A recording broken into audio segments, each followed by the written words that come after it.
We want to take a look. Kevin Anderson's a tough opponent. I think he's going to surprise a lot of people, so we've got an interesting match coming up.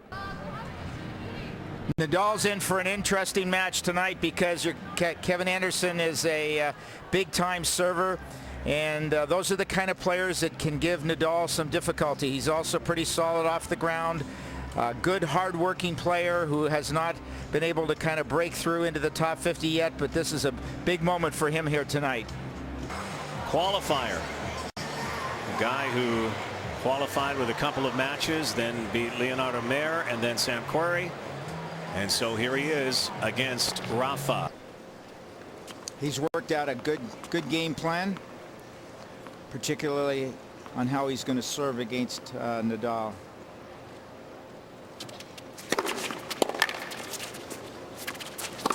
And that was it. That's the game plan. And he executed the first game exactly the way they had set out to make it work. And you know, they've studied Nadal. Nadal is, that's what I mentioned earlier, one of the keys is going to be how well Nadal can return serve. And you saw there that there was a couple of aces, and Nadal didn't really get a hold of the other two. Kevin Anderson has never played Rafael Nadal, but he knows everything about him, doesn't he? They've been doing a lot of study work. For sure. He's got a consultant by the name of Craig O'Shaughnessy. He's a tennis teaching professional who's put together a program that covers all of the basic patterns that players have, how they play different matches, how they play different people, again, right-hander, left-hander. It's very sophisticated, and that's Craig helped Kevin design the plan tonight.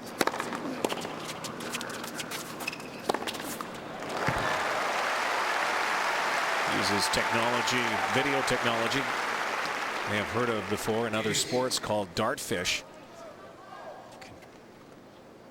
Trend, show patterns of players and athletes in almost every sport, and now implementing it in tennis.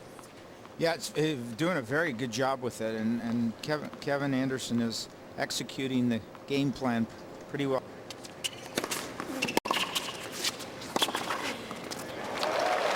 Fighting back is Anderson. Must hold here for him.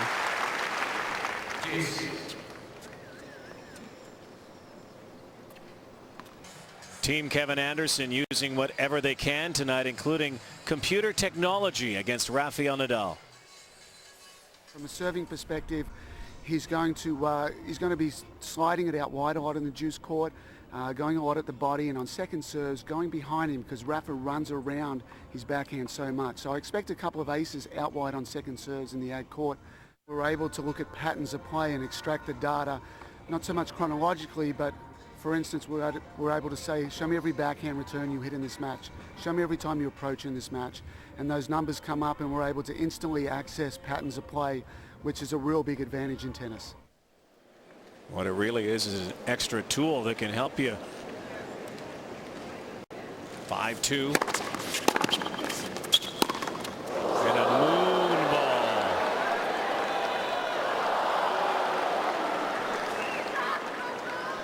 There is Craig O'Shaughnessy, the fellow clapping, and he's the one that's designed the program.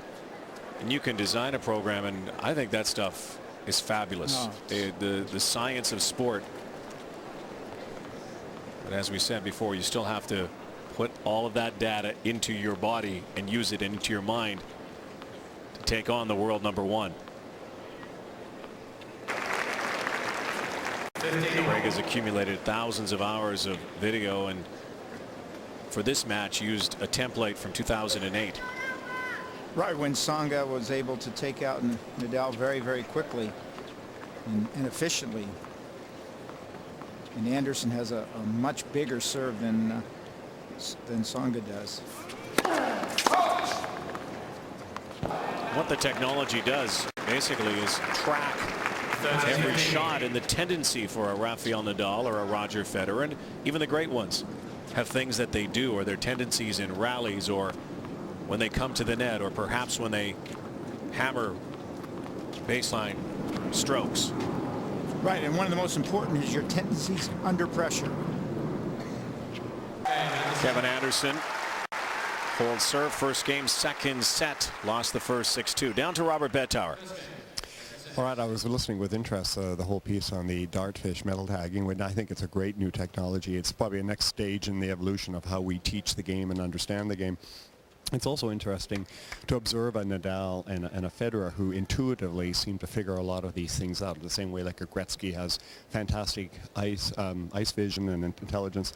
It seems the greats do this instinctively and then they enhance it through their training.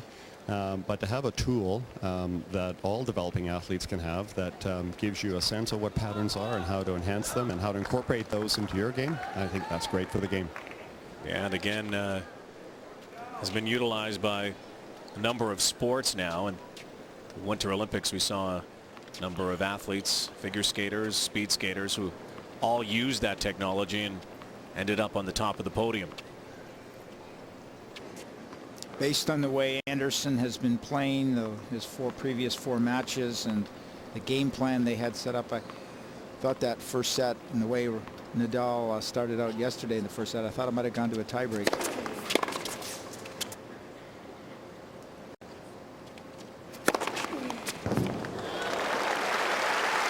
Powers one, pass Rafa. Well, that was Craig O'Shaughnessy on the right. That was part of his game plan, to keep forcing Nadal out wide in that deuce court so that would open up the center of the court. He's playing so well. Take advantage of it if you can. He does. He does. Well, his coach looks a little different now.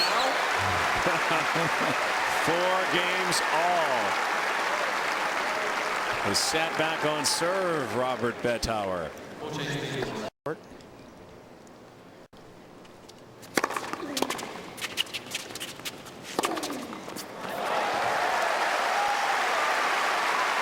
His game plan that Craig O'Shaughnessy was talking about is kind of kicking back in right now. And that's why he's getting these short balls.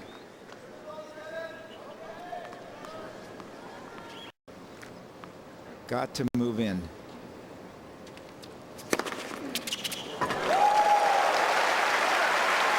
Perfect spot. But having said that, you know, that if he serves well this game, and then Nadal holds his serve, go to a tiebreak, and anything can happen. And tiebreaks tend to favor the big servers if they can come up with the goods.